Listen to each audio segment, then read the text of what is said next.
Hey, what's up, rock stars? It's Rox. Welcome back to the channel. All right, y'all know what time it is. Yesterday was the 2020 BET Awards, and it was the first in history to be virtual.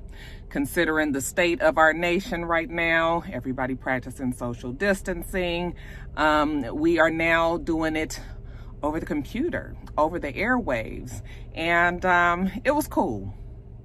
Let me just start the video off with saying that it was cool. I thought it was actually very well done. That might be for a few reasons. One, they had time, obviously. It wasn't live.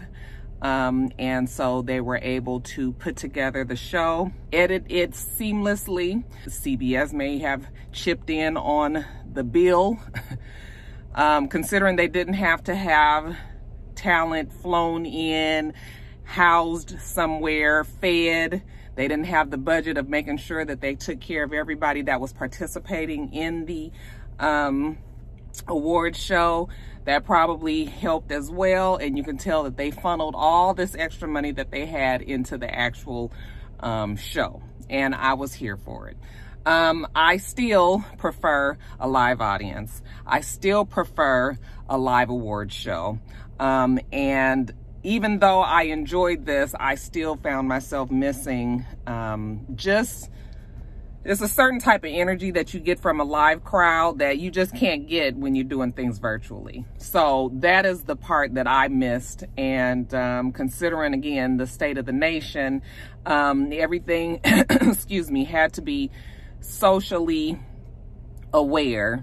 So it was very Black Lives Matter heavy, which was fine, but it definitely changed the entertainment portion of the show. So, but with that being said, it still was very well done, and I was cool. I actually could have taken just 2 hours of it. I really didn't need 3 hours because I just didn't. It was really just kind of like watching a very long, like a 3-hour video show, okay? Because pretty much everybody that performed filmed full out videos, okay? I mean, BET gave them the money to really just film a video, shoot a video. So after 2 hours, I was done. But you know, they had to make sure they stretched it out 3 hours. You guys know how we do. We break it up in, we're gonna talk about the host, then we'll talk about the presenters, and then we'll talk about the performances, okay? In that order. Shout out to Mama D. So with no more further ado, let's get to it, shall we? All right, you guys, so we already knew that the host was going to be Amanda Seales, and that came with some mixed feelings from everybody. I figured that she would be okay, only because she is a stand-up comedian. You know, she also does that. So usually people who are used to being on stage like that, you know, can and got timing and all of that, they do pretty okay. And she did pretty okay, considering, you know. I feel like those type of stand-up routines or opening show routines feed off of the energy of the crowd again. So, you know, her being up there and saying her jokes or whatever, you know, it maybe falls a little flat. But the good thing about what she did is that, you know, since Amanda Seales is so racially aware, okay, I guess she'd call herself woke. Some things are just not a laughing matter. And so she's able to actually talk about it, and you know, it fit within the context of the show, again, with everything being Black Lives Matter and whatnot. But she also did keep it, you know, put some funny little things in there. I mean, nothing that I was just like, ah. I mean, I did actually have one time, actually twice, when she talked about, you know, them not letting Juneteenth be Cinco de Mayo. They'll be in the bar with the Frederick Douglass wig. That shit was funny to me, because you know that's what they'll do, child. So that actually was funny. And then, of course, the Terry Crews shade, which I'm always here for. That went over well as well. So, I mean, she was okay, considering, you know. Wasn't really happy with her fashions. But I guess she was trying to, you know, I don't know. The fashions was nothing that I felt was memorable. And then, you know, they always make the host do, like, little skits and scenes and, you know, little comedy bits and all of that. I could always do without those. She was super animated, you know, so I'm not sure if that's just because she was trying to make sure she lent the energy that was needed, that was, you know, that may be missing. But her eyes and her expressions, I was like, girl, you all right? Overall, she was fine. She was fine. What did you guys think, though? Were you okay with Amanda? Like I said, the skits we could do without. Otherwise, you know, besides the her opening little montage or whatever you call it, the rest is just her kind of introducing acts. So, you know, she was paid to do a job and she did it. I was fine with it. And it was pretty cool that actually she was in her own home. I think a lot of people were home, you know, the presenters especially. So that was fine. But yeah, you guys let me know what she did. She was fine, you guys. Now, the general feel of the show was kind of somber. I don't want to say sad. And I guess if you ask certain people today, what the fuck is there to laugh about? Or what is there really to have a good time about? So that's probably why BET chose to make it be a little bit more on the, you know, it was just like a certain type of vibe that we don't normally get from the BET Awards. But along with it being just a vibe, you know, I just really found myself missing the ignorance, you guys. You know, it's always had a vibe, but the ignorance has always balanced it out, you know, and just gave, you know, just promised a good show. I always enjoy the BET Awards. I think people give the BET Awards a really bad rap. I tell you guys that every year when I review the show, I think it is one of the best award shows that are done. It's the most entertaining. And people really and even though people always say that it's like bootleg and call it EBT or whatever, they really do put a lot of money into the BET Awards every year. I think that's like their biggest, they try to make sure that they make it big. You know, a lot of the artists, as I get older, I find myself not being that familiar with, but still, it's still always a good time. So the general feel is just like, you know. They did do the sponsoring Shine a Light Awards. I think Procter & Gamble, they're now P&G because Procter & Gamble, I think, has like a, it has a certain, I won't say reputation, but remember back in the day when you look at the back of the box and you see Procter & Gamble, you saw the little moon with the stars and everything, and people said they were devil worshippers. So I think they changed it to P&G. I think that is Procter & Gamble. Look, let me, no, I think it was. I think. I might be wrong. They gave out awards, you know. They gave award to the kid who was the first black valedictorian at Princeton. His name was Nicholas Johnson. Okay. Queen Latifah has a Queen Collective partnership with P&G to focus on black women in film, I believe. Or not necessarily black women, but I think it's just women in film. And so she talked about her and P&G's collaboration on getting female directors for some shows or some movies that are going to be filmed on, shown on BET in particular. I think she said it was going to be 3 or 4 films that were shot, directed by women that will be on BET. They talked about just the social media explosion as we're in this coronavirus quarantine. DJ D-Nice and, talked about his, just him getting on Instagram one night and going live and how that completely changed his world. Talked about the versus battles, with Swizz Beatz and Timbaland. So that was fine.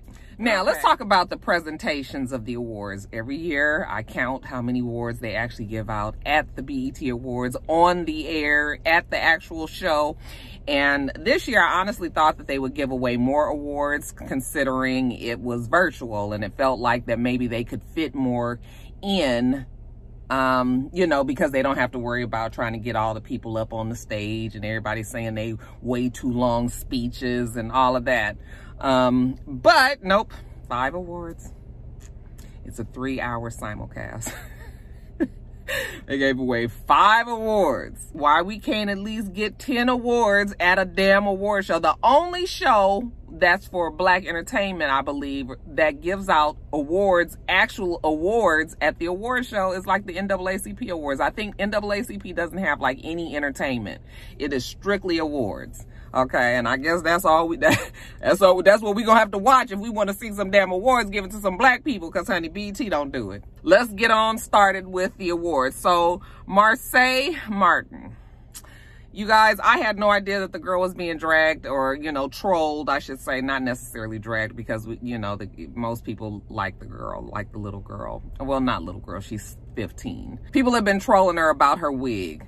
Look, when I saw the wig, I was just like, oh, that's not really the cutest wig, you know, but I'm figuring she's at home, she's on quarantine, she probably just popped it on. We know she has a head full of hair, so it's just like, it wasn't that big of a deal. It just looked like it didn't look like it had been plucked and done all that. But, you know, I didn't think really nothing else of it, other than I just said, oh, she has on a wig, it's not really the cutest. Now, people were going on and on about it on social media like they could, I guess, because when I woke up this morning, I saw that she had did a video that was saying that there were more, you know, important things to talk about or think about, you know, and then she acted like she was crying. She blew into a $100 bill.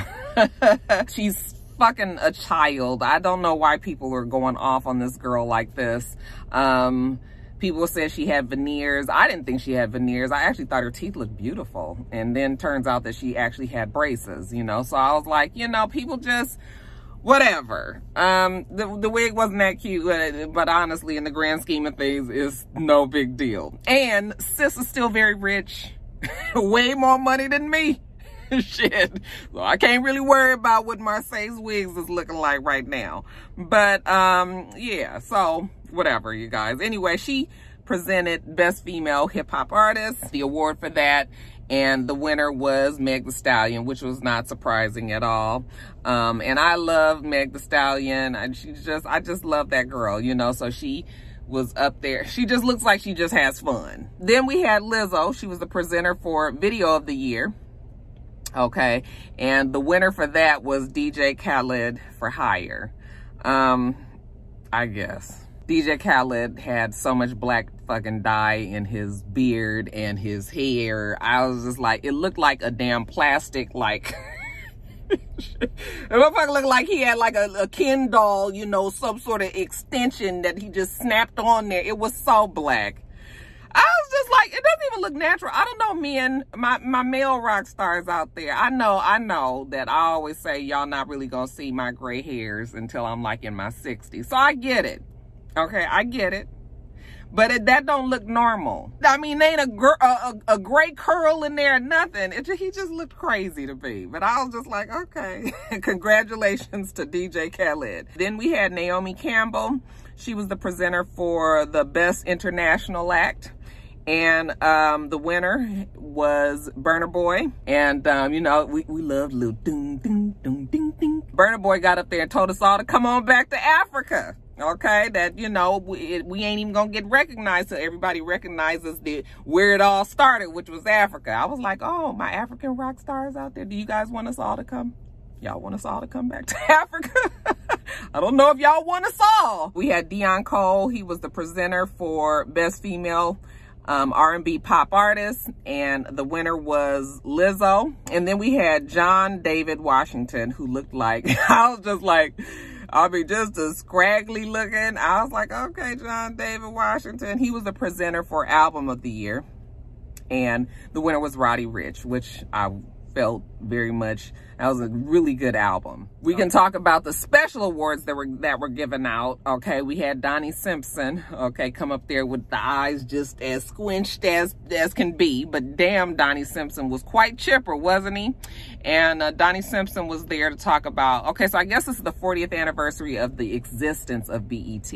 And we all know that Bob Johnson was the former owner. Remember, he ended up selling it some years ago, and it went on to, I think, to Viacom. And you know, that's kind of when BET kind of changed. You could tell they had more money, but then it wasn't necessarily so, it wasn't like a grassroots effort anymore. I mean, it hadn't been a grassroots effort for a long time, but the cozy feel of it being owned by a black person was gone once Viacom came in. okay? But I wasn't mad at Bob when he left. You know, Bob sold it for a whole bunch of money, like a whole bunch of money, and he went off into the sunset, okay? Retired and went on about his business. But they did honor him, and Bob got up there and said a few words. You know, you could tell he had aged, but he still looked good. Okay, money will do that for you. And then, of course, we had the Humanitarian of the Year Award. Excuse me, I don't know why I have the hiccups all of a sudden. And that was presented by our forever First Lady, Michelle Obama. You know, always looking good. Every time I see her, I just smile, okay? I think of all of the better days. Child, don't get me started. She was there to give out the Humanitarian of the Year Award, and of course that went to Beyonce. It was cool to see all of the things that Beyonce has been doing behind the scenes. She has her foundation along with other things. I mean, they own property. It looks like they have housing in Florida, in Texas, Houston, Texas, and they help with COVID-19 testing and, you know, feeding the hungry and, you know, being out there and having a presence and all of that. So good for Beyonce. I thought she looked beautiful. I thought she just looked beautiful. As she gets older, I think that she looks better to me. You know, she just looks more mature and she just grows into her. I mean, she's never been ugly, so I'm not saying that, but as she gets older, she just looks more beautiful to me. Looks exactly like her mother. When they showed both her and her mom, you know, talking, I was just like, damn, she is really gonna look just like Tina as she gets older. And then she got up and did her speech, and you guys know that Beyonce is not, you can tell that she's not the most comfortable speaking, but I guess she does a little bit better when her speech is prepared for her. And even though she's had some, you know, tougher times on social media, I felt like this speech felt a little bit easier for her. So good for her. Congratulations to her. And then after she did her speech, they showed the trailer for her film that she's going to have on Disney Plus. It's scheduled to come out July 31st. And it's called Black is King. And this morning I saw on her actual Instagram page that she explained that this was like a labor of love. She's been working on it for like a year. It was originally going to come out with the Lion King, but for whatever reason she held on to it, and good thing that she did, because she felt like now it is more relevant and necessary. You know, she did some researching of African traditions and religion, and then, you know, I guess kind of put a modern twist on it, you know, as it related to America, Black America in particular. And, you know, so she calls it a visual album. And so when the last time we got a visual album from her was when she did Lemonade. Now we gonna have something else, Black is King, something to look forward to. But the way that they, you know, chopped it up and put it together, there's really no way that you can tell what exactly is going on. I mean, you just get some images of different things that, you know, you could recognize, but as a whole, it's, you know, we still don't know exactly what. So looking forward to that. That's going to be on Disney Plus, okay, on July 31st. So you guys make sure that y'all get y'all subscriptions, still y'all, you know, passwords, however y'all gonna do it. But yeah, it will be on Disney Plus on July 31st, Black is King. But congratulations to Beyonce for the Humanitarian of the Year Award. Okay, now let's get to the performances. First, let's start with the Amplified Artists. The Amplified Artists stage, you guys know, is always the side stage, that they actually have some really good talent over there, but on the actual live show, we never really get to see them perform, okay, because they always cut to them when they're about to go away to a commercial. So at the most 30 seconds of their music, and then, honey, it's off. So if anybody was the winner for this night, I would say the people that they had as their amplified artists was indeed the winners, because they were able to not only sing their whole song, but they pretty much got a video filmed. Yeah, they actually really came up. So good for them. Let's start with Tracy Ellis. She was the presenter for the first performer. Tracy Ellis with this damn baby hair that was doing all of this like this. Remember when Alicia Keys had that shit last year? I was like, Tracy, She presented a guy named Masego. I believe his name is, and he was performing a song called Queen Tings. And I loved the setting of his performance. It was in like a living room or whatever, but it was like they had all of these flowers and plants in there, and it was just like almost gave you a feel like they were in a jungle, but the jungle was brought inside of the house. And I especially loved his the setting of his home, or the home that they were in. The song was actually nice, Queen Tings, okay, by Masego. And then we had Kirk Franklin. He introduced a young kid by the name of Loner. It was some slow song, and I didn't really get the name of the song, but actually his was pretty okay as well.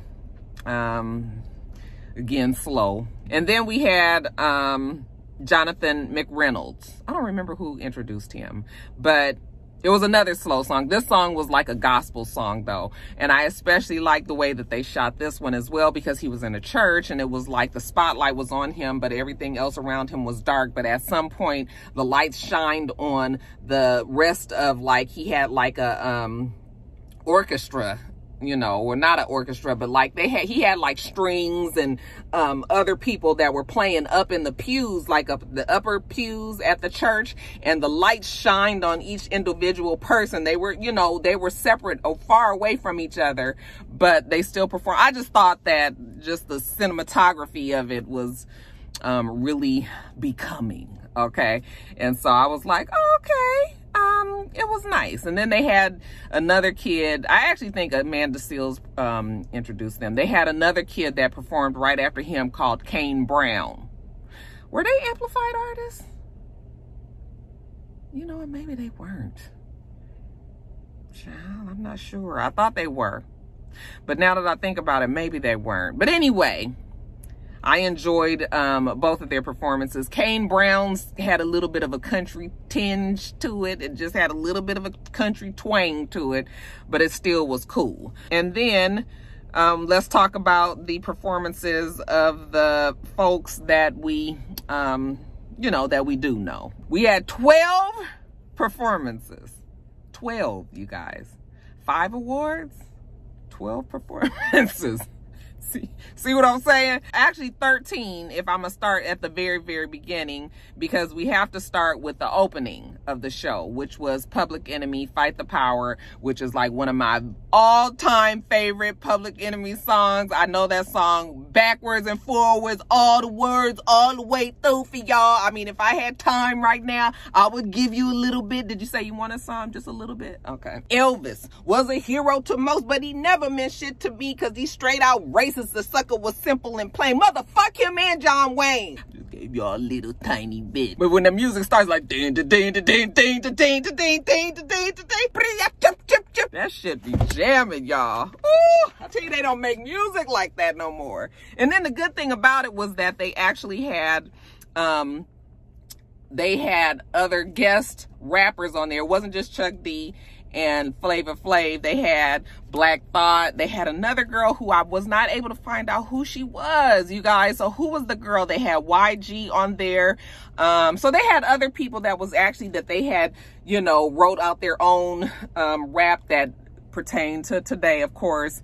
And so that, yeah, I was hyped. I was like, yes, now this is a good start. This is a good start. I was here for it. I enjoyed it. Sadly, it wasn't too much more of that fast music.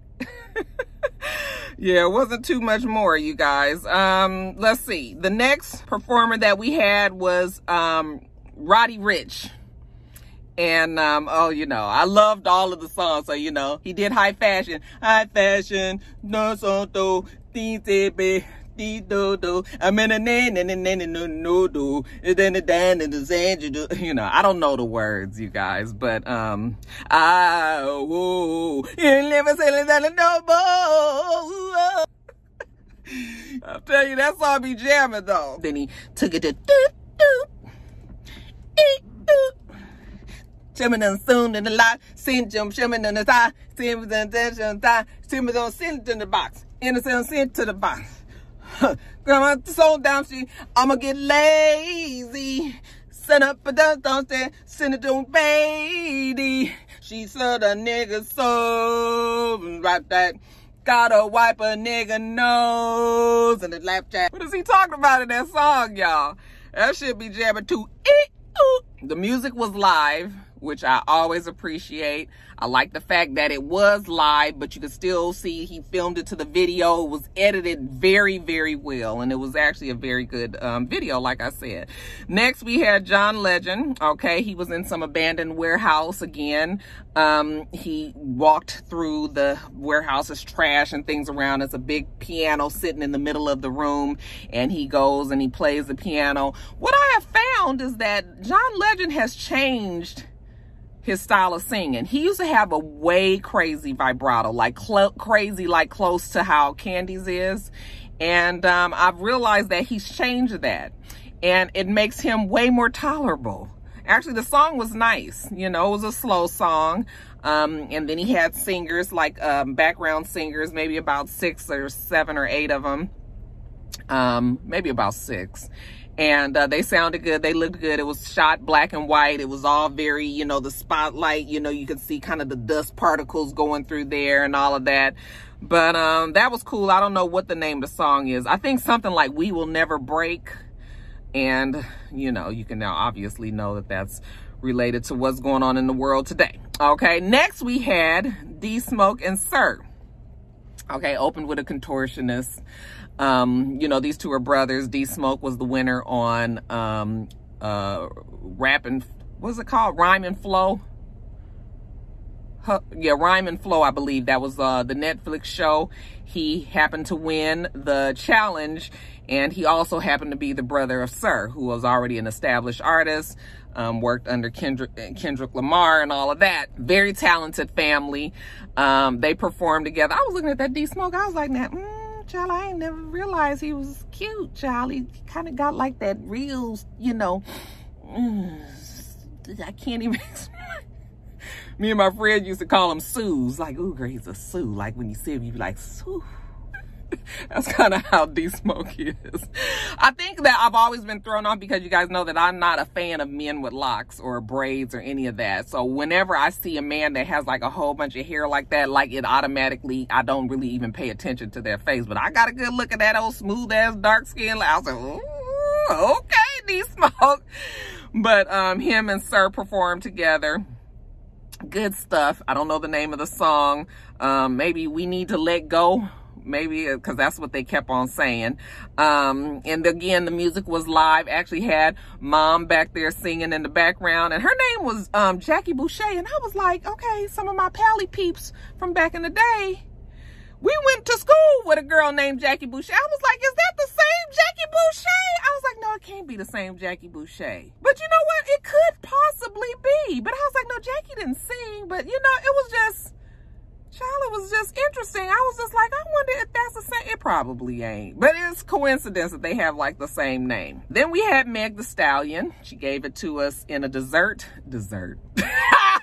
In a desert. Kind of like, you know, it had the feel of Mad Max and Beyond the Thunderdome, you know, the girls all had on spikes and leather boots and, you know, feathers and all of this. She, of course, performed Savage, which she did a really good job. She performed the remix of it. I was like, girl, you ain't gonna have Beyonce come out. Girls, you gonna have B out. But, you know, B is out there working on her films and stuff. But I was like, girl, if B come out there, okay. But, you know, she did the remix. Takes up in this thing. Gang, gang, gang, gang. If you'd have just put jeans on. I like that song. You see, they changed up. It wasn't the challenge dance that y'all was used to, because I think they would have had to pay old girl that started it. So they changed that up, you know. And then even when she was on the car and they were driving through the desert, you know, she was singing and she had her microphone and she was holding on. I was like, girl, you better do that. I felt really good. I was happy because this was like another one of the times where we finally got some fast ass music. Actually,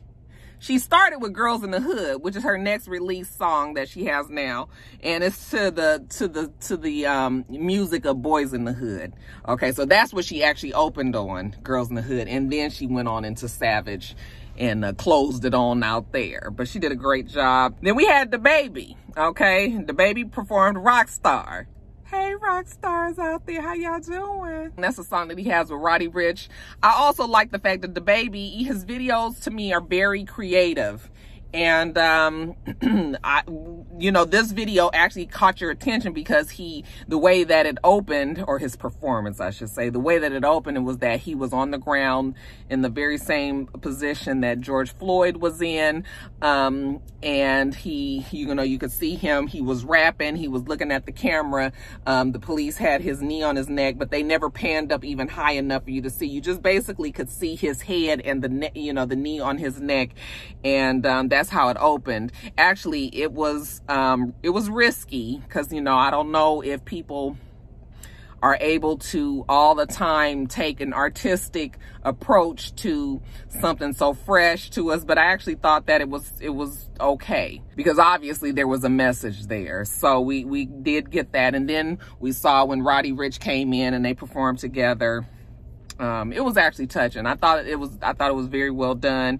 And, you know, they dedicated it to the victims of police brutality. Then we had Jennifer Hudson. Okay, you guys know she is going to be Aretha Franklin in the upcoming movie. The movie was actually scheduled to come out recently, but then with all of the coronavirus and the quarantines and all of that, studios shutting down and whatnots, they pushed it off to December. You guys know one of our favorite rock stars, Seikon Singh-Bleu. I'm probably not saying her last name right. But she actually is going to be in the movie as well. And you guys remember that we found out that Seikon was our rock star when she was on Scandal. Okay, remember she was playing was she playing a judge or the FBI, somebody or the other? Anyway, she told me that the actual film is going to be coming out in December now, so they pushed it on back. But hey, Seikon girl. Anyway, Jennifer Hudson was performing Young, Gifted, and Black. And she got up and she sang like only Jennifer Hudson can. But you know, it was a Aretha Franklin song, so it was very fitting. Jennifer gave it to you. She looked pretty in her emerald green dress. I thought she looked nice.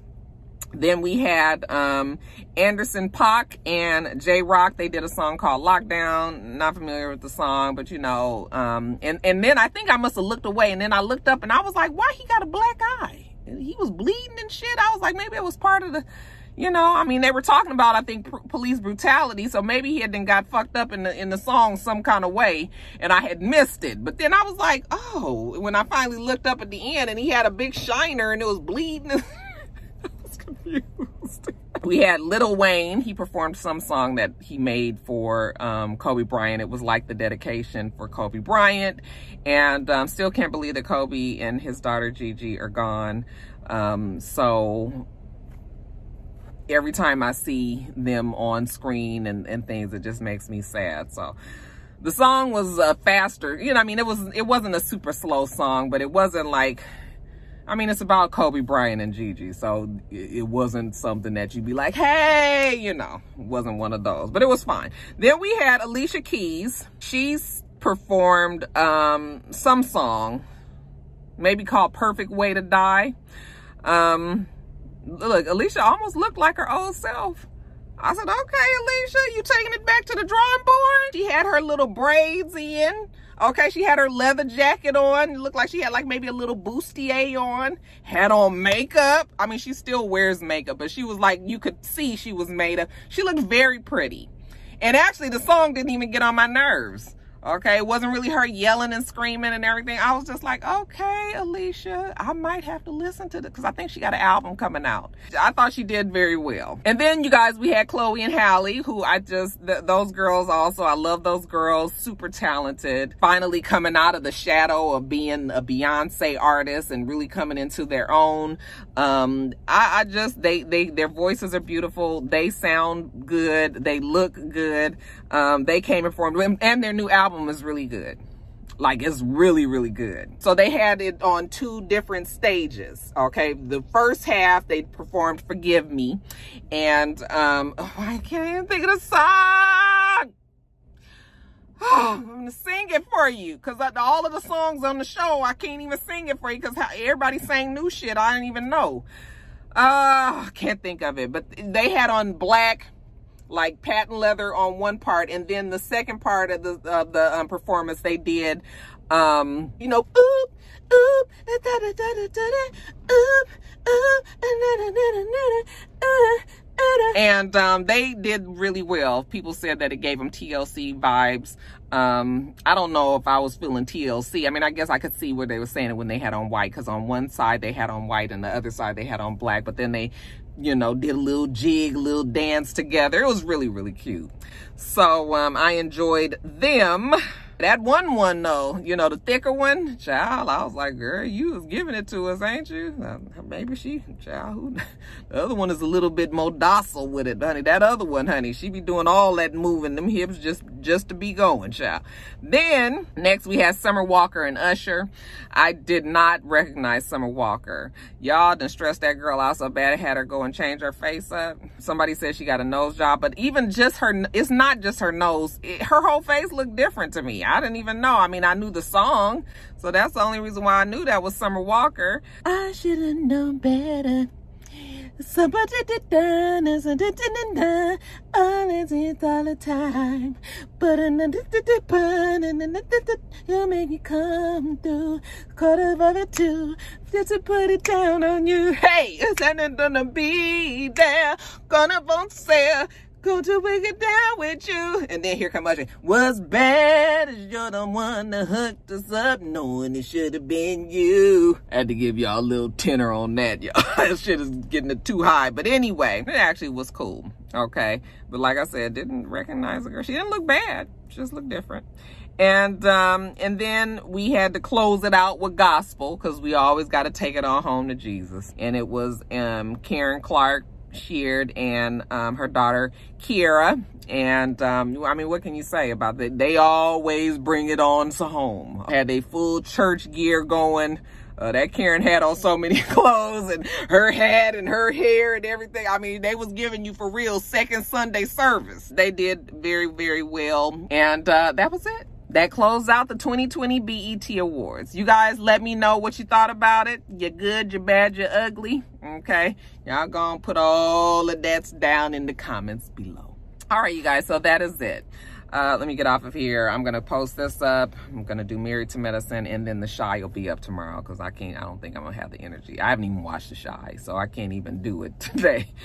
Yeah, you guys make sure that you rate, comment, and subscribe to the channel. itsrox. The channel's for itsrox. Everything else I do will be in the bottom board. All right. So I hope that you have a wonderful, wonderful rest of your day, and I plan on doing the same. Till next time, rock stars. Bye.